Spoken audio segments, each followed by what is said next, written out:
Free बिजली का गरमाया मुद्दा। अब कार्यकर्ताओं ने सीएस आवास का किया घेराव। प्रदेश अध्यक्ष एसएस कलेर सहित दर्जनों की गिरफ्तारी। स्वास्थ्य सचिव अमित नेगी ने की प्रेस कॉन्फ्रेंस। वैक्सीनेशन पर बोले स्वास्थ्य सचिव, वैक्सीनेशन राज्य में तीव्र गति से चलने की कही बात।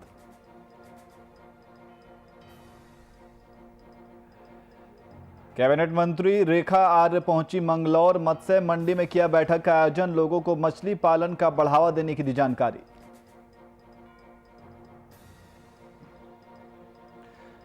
रुड़की में ट्रैक्टर को बना दिया शराब का ठेका। बिक्री करने का वीडियो हुआ वायरल। प्रशासनिक अधिकारियों ने लिया वीडियो का संज्ञान।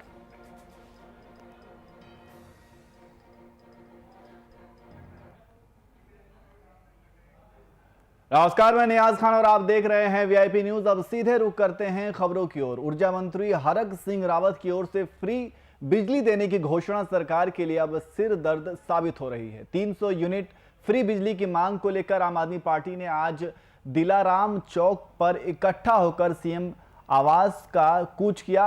आम आदमी पार्टी के कार्यकर्ताओं ने फ्री बिजली के नारे लगाए। उत्तराखंड में अपना वजूद तलाश रही आम आदमी पार्टी को फ्री बिजली योजना ने जमीन तलाशने का मौका दे दिया है। दरअसल प्रदेश भर में बिजली की बढ़ी कीमतों को लेकर आम आदमी पार्टी के प्रदर्शन के बाद धामी सरकार में ऊर्जा मंत्री बने हरक सिंह रावत के 100 यूनिट तक फ्री बिजली देने की घोषणा ने आम आदमी पार्टी में नई ऊर्जा का संचार किया है। दिल्ली के अंदर आम आदमी पार्टी की सरकार है और दिल्ली में मुफ्त बिजली योजना ने आम आदमी पार्टी के लिए संजीवनी का काम कर रही है। देखो 27 साल मैंने इंडियन आर्मी में नौकरी करी है। उसमें मेरे को बहुत अच्छे मौके मिले हैं। जैसे आपने बोला 2 गोलियां, 17 आतंकवादी मारना, अवार्ड मिलना, जम्मू कश्मीर पाकिस्तान के एंटर इलाके में घुसना, सर्जिकल ऑपरेशन करना, सियाचिन ग्लेशियर में लोगों को रेस्क्यू करना, ये सब तो करा है। तो मैं तो ना आज इस गाड़ी में बैठ करके ये सोच रहा हूँ कि आज तक हम अपनी मातृभूमि के लिए लड़े हैं। आज टाइम आ गया है हमें अपनी देवभूमि के लिए लड़ना चाहिए। तो आप तस्वीरों में देख सकते हैं कि किस तरीके से उत्तराखंड में फ्री बिजली का मुद्दा गरमाया हुआ है। आपका सीएम आवास पर कूच किया है। तो प्रदेश अध्यक्ष एसएस कलेर सहित दर्जनों की गिरफ्तारी भी की गई है। व्हाइट कर्नल अजय कोठियाल, नेता आम आदमी पार्टी। तो ऊर्जा मंत्री हरक सिंह रावत की ओर से फ्री बिजली देने की घोषणा सरकार के लिए अब सिर दर्द साबित हो रही है। 300 यूनिट फ्री बिजली की मांग को लेकर आम आदमी पार्टी ने आज दिलाराम चौक पर इकट्ठा होकर सीएम आवास का कूच किया है। आप तस्वीरों में देख सकते हैं कि ये सभी आम आदमी पार्टी के कार्यकर्ता हैं जिनके हाथों में झाड़ू है, बैनर है, झंडे हैं और उन्होंने सीएम आवास का कूच किया है। आम आदमी पार्टी के कार्यकर्ताओं ने फ्री बिजली के नारे लगाए और उत्तराखंड में अपना वजूद तलाश रही आम आदमी पार्टी को फ्री बिजली योजना ने जमीन तलाशने का मौका दे दिया है। दरअसल प्रदेश भर में बिजली की बढ़ी कीमतों को लेकर आम आदमी पार्टी के प्रदर्शन के बाद धामी सरकार के ऊर्जा मंत्री हरक सिंह रावत ने 100 यूनिट तक फ्री बिजली देने की घोषणा की थी और आम आदमी पार्टी में नई ऊर्जा का संचार किया है। वहीं दिल्ली के अंदर आम आदमी पार्टी की सरकार है और दिल्ली में मुफ्त बिजली योजना ने आम आदमी पार्टी के लिए संजीवनी का काम भी किया है। तो आप तस्वीरों में देख सकते हैं कि आम आदमी पार्टी के कार्यकर्ता हाथों में झाड़ू, बैनर और झंडा लेकर के सीएम आवास की तरफ उन्होंने कूच किया है, नारेबाजी कर रहे हैं। और इस बीच प्रदेश अध्यक्ष एसएस कलेर सहित दर्जनों की गिरफ्तारी भी की गई है।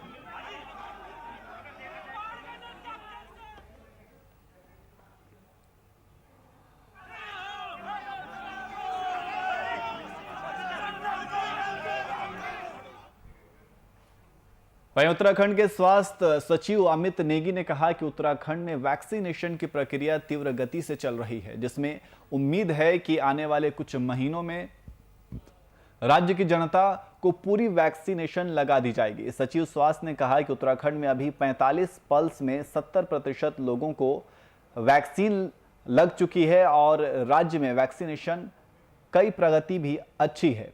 साथ ही कहा कि उत्तराखंड राज्य देश के उन 6 चुनिंदा राज्यों में शुमार है जहां पर वैक्सीनेशन की प्रक्रिया तीव्र गति से आगे बढ़ रही है। आपके बिंदु बहुत ही प्रासंगिक है। आपने देखा होगा कि माननीय प्रधानमंत्री जी के द्वारा भी इस पर चिंता जाहिर व्यक्त की गई है एंड भारत सरकार के स्वास्थ्य मंत्रालय द्वारा भी लगातार इस पर एडवाइजरी जारी की गई है। इसी संबंध में माननीय मुख्यमंत्री जी के द्वारा भी लोगों से अपील की गई है कि जो कोविड अप्रोप्रिएट बिहेवियर है उसका लगातार हमें पालन करना चाहिए। इसके संबंध में गवर्नमेंट ऑफ इंडिया ने अपनी मीटिंग भी रखी है सभी स्टेट गवर्नमेंट्स के साथ। राज्य सरकार की तरफ से बहुत स्पष्ट डायरेक्शंस हमारे गृह विभाग को और पुलिस डिपार्टमेंट को गए हैं कि जो कोविड अप्रोप्रिएट बिहेवियर हमारा है उसको लगातार हम पालन करें।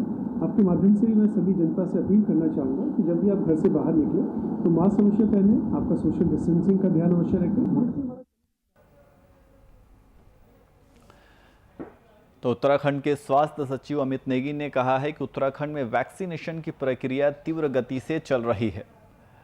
स्वास्थ्य सचिव अमित नेगी ने यह बात प्रेस कॉन्फ्रेंस करके कही है। वैक्सीनेशन पर स्वास्थ्य सचिव ने यह कहा है, वैक्सीनेशन राज्य में तीव्र गति से चल रहा है और इसके साथ साथ उन्होंने ये भी कहा कि उम्मीद है कि आने वाले कुछ महीनों में राज्य की जनता को पूरी वैक्सीनेशन लगा दी जाएगी। सचिव स्वास्थ्य ने कहा कि उत्तराखंड में अभी 45+ में 70% लोगों को वैक्सीन लग चुकी है और राज्य में वैक्सीनेशन की प्रगति काफ़ी अच्छी है। और साथ ही उन्होंने कहा कि उत्तराखंड राज्य देश के उन 6 चुनिंदा राज्यों में शुमार है जहां पर वैक्सीनेशन की प्रक्रिया तीव्र गति से बढ़ रही है। तो उत्तराखंड के स्वास्थ्य सचिव अमित नेगी ने उत्तराखंड में वैक्सीनेशन की प्रक्रिया को तेजी आई है, ऐसा उन्होंने बयान दिया है।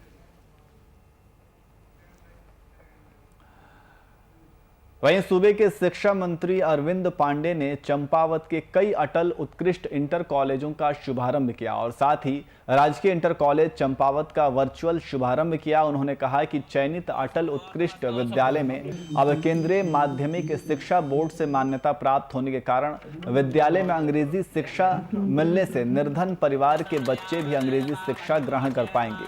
प्रदेश में 190 अटल उत्कृष्ट विद्यालय चुने हैं। शिक्षकों के 797 पदों की आवश्यकता है। इस आवश्यकता की पूर्ति के लिए 3,950 टीचरों ने आवेदन किया है, जिनकी स्क्रीनिंग 15 जुलाई को होगी।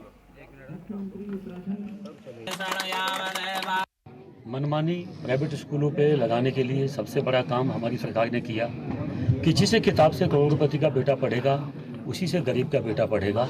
इस नाते हमने NCERT का सिलेबस हमने लागू किया, जो हजारों में नहीं कुछ ही पैसों में पाठ्यक्रम आ जाता है और ये पाठ्यक्रम हर साल नहीं बदला जाता है। NCERT की किताबें 6-7 साल लगातार चलती हैं, तो हर साल नए नए बच्चे उसका इस्तेमाल करेंगे।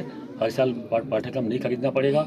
अगर रही बात आपने बात की एक्ट की, तो अभी हमारे यहाँ फी एक्ट हमने बनाया है, अभी लागू नहीं हुआ है, लेकिन मैं आपसे कमिटमेंट करता हूँ कि बहुत जल्दी हमारी सरकार फीस एक्ट लागू करेगी और उसमें ये तय है कि जो स्कूल जो सुविधा देता है वह वो फीस ले सकता है और जो सुविधाओं को भोगना चाहेगा वो फीस भी देगा, उसको देना चाहिए।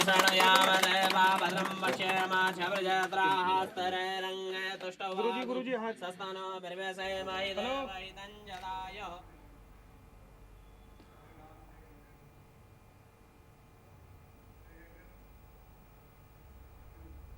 वही मत्स्य पालन दिवस के मौके पर कैबिनेट मंत्री रेखा आर्य मंगलौर मत्स्य मंडी पहुंची, जहां कार्यकर्ताओं ने कैबिनेट मंत्री का जोरदार स्वागत किया।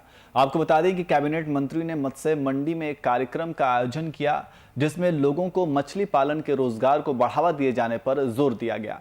कैबिनेट मंत्री रेखा आर्य ने बताया कि मछली पालन को स्वरोजगार के रूप बढ़ावा देना मुख्य उद्देश्य है। सरकार किसानों की दोगुनी आय के लिए लगातार प्रयास कर रही है।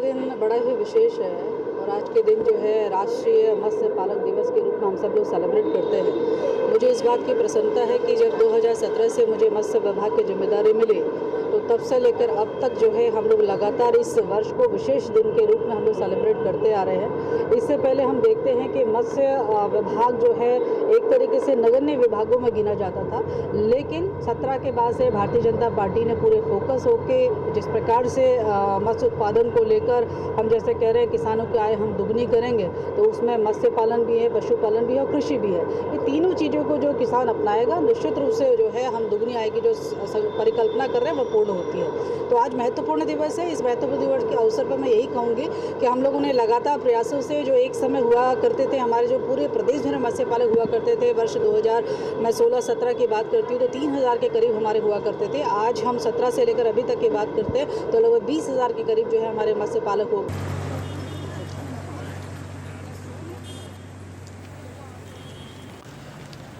तो कैबिनेट मंत्री रेखा आर्य मंगलौर पहुंची। मत्स्य मंडी में उन्होंने एक बैठक का आयोजन किया और लोगों को मछली पालन को बढ़ावा देने की जानकारी दी है।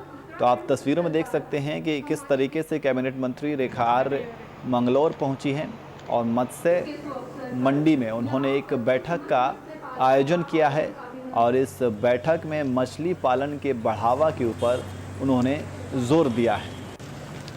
तो मत्स्य पालन दिवस के मौके पर कैबिनेट मंत्री रेखा आर्य मंगलौर मत्स्य मंडी पहुंची हैं, जहां कार्यकर्ताओं ने कैबिनेट मंत्री का जोरदार स्वागत भी किया। और आपको बता दें कि कैबिनेट मंत्री ने मत्स्य मंडी में एक कार्यक्रम का आयोजन किया जिसमें लोगों को मछली पालन के रोजगार को बढ़ावा दिए जाने पर जोर दिया गया। कैबिनेट मंत्री रेखा आर्य ने बताया कि मछली पालन को स्वरोजगार के रूप में बढ़ावा देना मुख्य उद्देश्य है। सरकार किसानों की दोगुनी आय के लिए लगातार प्रयास कर रही है।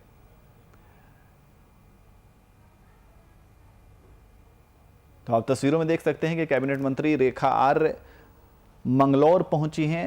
मत्स्य मंडी में उन्होंने एक बैठक का आयोजन किया है और इस बैठक का मुख्य उद्देश्य मछली पालन के बढ़ावा दिए जाने की बात कही गई है इस बैठक में।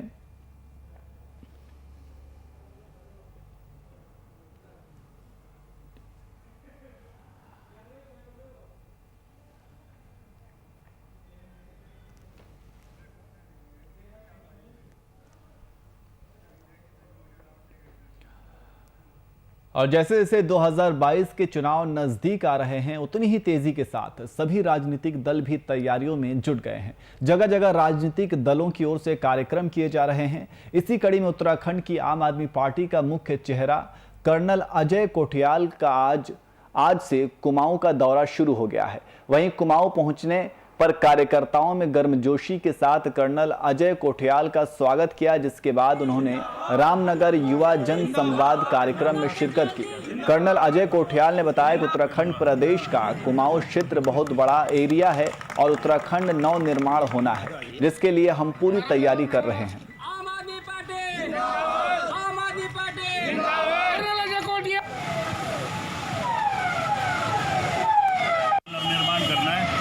कुमाऊं इस पूरे उत्तराखंड का एक बहुत बड़ा हिस्सा है और यहाँ पे जहाँ अभी हम खड़े हैं जसपुर में, यूनुस भाई साथ में हैं, बाकी और जितने भी साथ में हैं, ये तो हमको जोश दे रहे हैं कि नव निर्माण का जो हमारा प्लान है बहुत अच्छे तरीके से आगे चलेगा।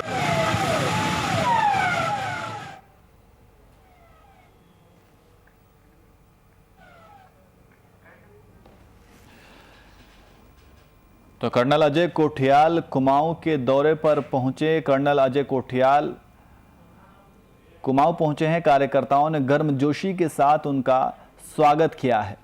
तो जैसे जैसे 2022 के चुनाव नजदीक आ रहे हैं उतनी ही तेजी के साथ सभी राजनीतिक दल भी तैयारियों में जुट गए हैं। आप तस्वीरों में देख सकते हैं कि किस तरीके से कार्यकर्ताओं ने गर्मजोशी के साथ कर्नल अजय कोठियाल का स्वागत किया है। जगह जगह राजनीतिक दलों की ओर से कार्यक्रम भी किए जा रहे हैं। और आपको बता दें कि इसी कड़ी में उत्तराखंड की आम आदमी पार्टी का मुख्य चेहरा कर्नल अजय कोठियाल आज से कुमाऊं का दौरा शुरू कर दिया है। वहीं कुमाऊं पहुंचने पर कार्यकर्ताओं ने गर्मजोशी के साथ कर्नल अजय कोठियाल का स्वागत किया है, जिसके बाद कुमाऊं पहुंचने पर जिसके बाद उन्होंने रामनगर युवा जन संवाद कार्यक्रम में शिरकत भी की।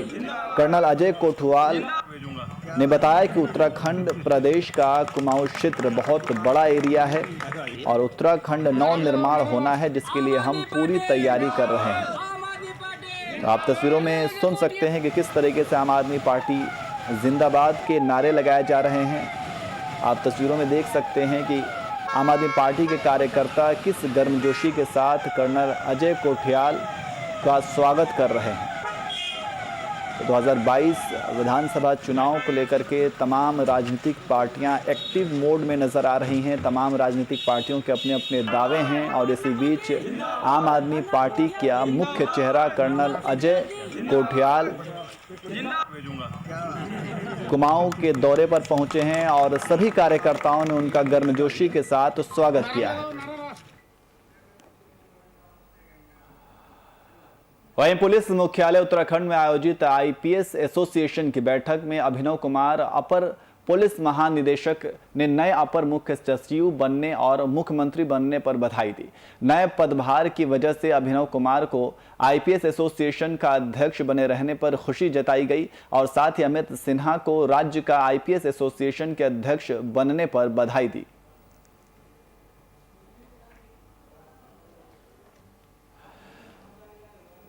तो पुलिस मुख्यालय उत्तराखंड में आयोजित आईपीएस एसोसिएशन की बैठक में अभिनव कुमार अपर पुलिस महानिदेशक ने नए अपर प्रमुख सचिव बनने और मुख्यमंत्री बनने पर बधाई दी है। नए पदभार की वजह से अभिनव कुमार को आईपीएस एसोसिएशन का अध्यक्ष बने रहने पर खुशी जताई गई और साथ ही अमित सिन्हा को राज्य का आईपीएस एसोसिएशन के अध्यक्ष बनने पर बधाई दी है। तो अमित सिन्हा आईपीएस एसोसिएशन के अध्यक्ष बनाए गए हैं। पुलिस के मुख्य प्रवक्ता की भी जिम्मेदारी सौंपी गई है।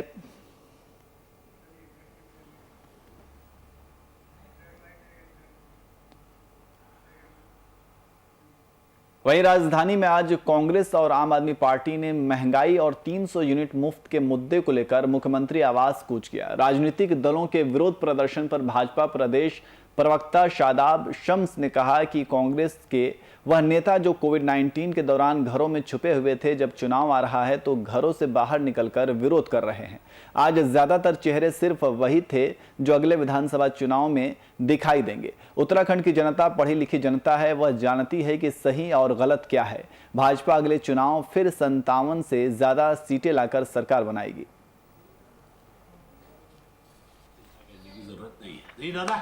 कांग्रेस पार्टी जो विरोध कर रही है वो केवल विरोध के लिए विरोध कर रही है। उसके वो नेता जो लॉकडाउन 1, लॉकडाउन 2 कोरोना काल में जो अपने घरों में दुबके हुए बैठे थे, उन्हें बाहर कैसे लाए, कैसे उन्हें एक बताए कि ये भी विधानसभा के चेहरे होंगे। ज़रा देख लीजिए, आज तमाम वो चेहरे जिन्होंने चुनाव लड़ना है, आज वो बरसाती मेंढकों की तरह सब बाहर आ गए होंगे। आज से पहले कहाँ थे?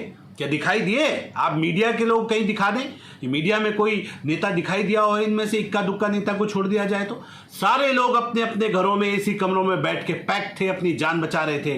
अगर संघर्ष कोई कर रहा था तो भारतीय जनता पार्टी का कार्यकर्ता कर रहा था।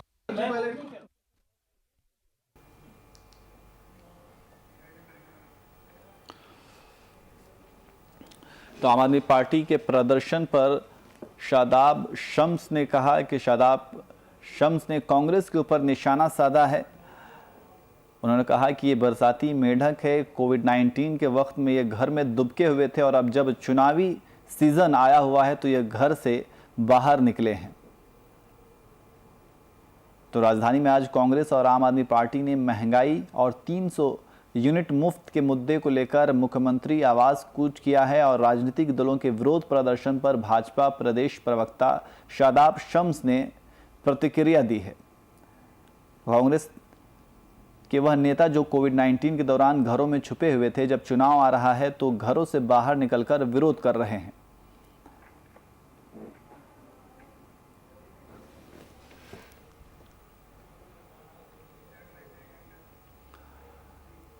वहीं कोरोना काल को देखते हुए शराब की बिक्री समिति समय के लिए सुचारू की गई हो, लेकिन एक कथित शराब का ठेका ऐसा है जिस पर समय की कोई सीमा लागू नहीं होती है। जी हाँ, ये शराब का ठेका किसी दुकान या मकान में नहीं बल्कि एक ट्रैक्टर में चल रहा है, जहां शराब के शौकीनों को किसी भी समय शराब उपलब्ध हो जाती है।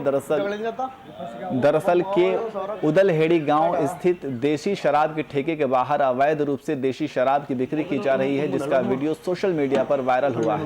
वायरल वीडियो में शराब बेचने वाला व्यक्ति पहले ग्राहक से पैसे लेता है, उसके बाद ट्रैक्टर में छिपाकर रखी शराब ग्राहक को देता है।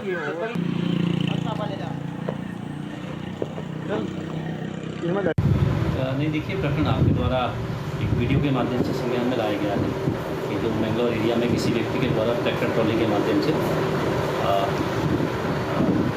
शराब बेची जा रही है। प्रकरण आपके द्वारा संज्ञान में लाया गया, इमीडिएटली इसको चेक करवाया जाएगा एक्साइज प्लस पुलिस के माध्यम से, प्लस मेरे द्वारा पुलिस को चेक किया जाएगा।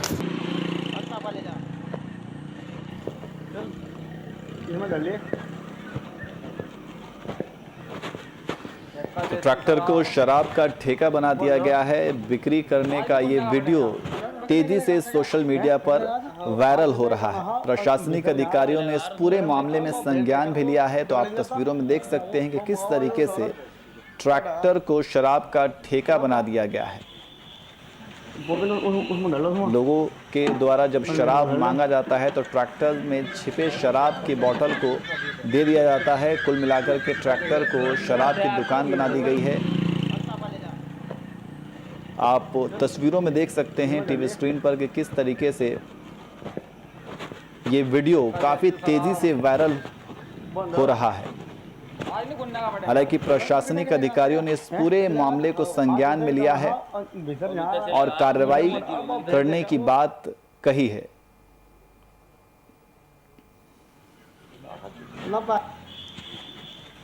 कोरोना काल को देखते हुए शराब की बिक्री समय के लिए सुचारू की गई है।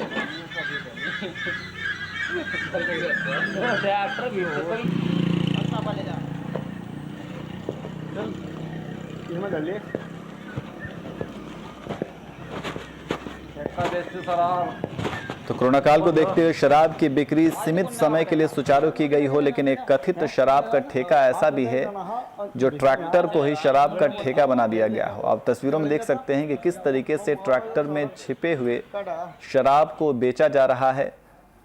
ट्रैक्टर को ही शराब का ठेका बना दिया गया है।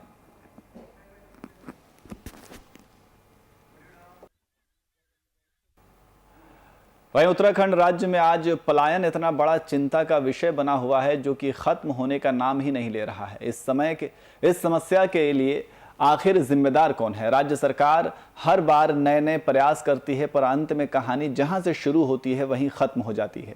आपको बता दें कि वर्तमान में उत्तराखंड के दोनों मंडलों में पहाड़ी किसानों को नया रोजगार दिया गया, जिसमें उनको कई प्रजाति के फूलों को उगाना है।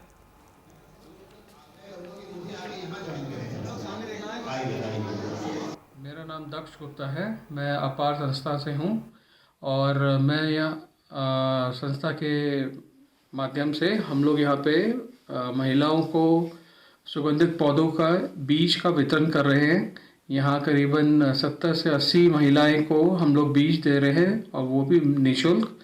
और ये बेसिकली हम लोग यहाँ पे बंजर ज़मीनों के ऊपर खेती के लिए हम लोग इनको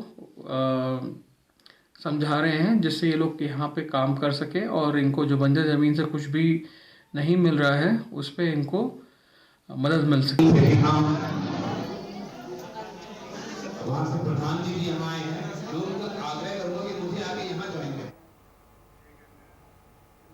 और सीतागंज शक्ति फार्म के पास एक भीषण सड़क हादसा हो गया। इस हादसे में 46 वर्षीय व्यक्ति की मौत हो गई। आपको बता दें कि यह हादसा तब हुआ जब मृतक व्यक्ति कंपनी से काम कर घर लौट रहा था।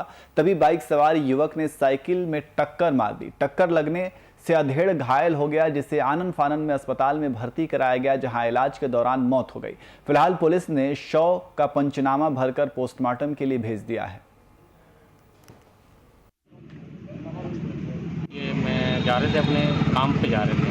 तापोला में काम करते हैं, गार्डन का माली का काम करते हैं। जाते समय मैं एक बाइक वाले आते हैं सामने से, आके इनको इनकी साइकिल पे ठोकर मारते हैं, उनको चोट आने पे, बहुत गहरा चोट आने पे इनका मृत्यु तक। ये जा रहे थे निर्मल नगर ग्राम के हैं ये, और जा रहे थे सिडकुल काम करने के लिए।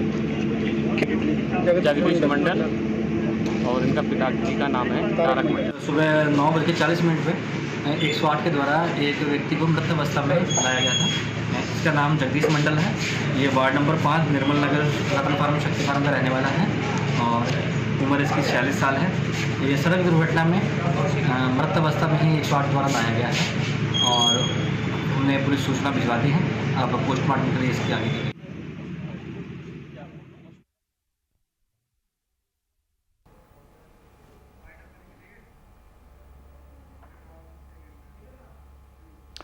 फिलहाल बुलेटिन में इतना ही। देश और दुनिया की तमाम खबरों के लिए देखते रहिए VIP न्यूज़। नमस्कार।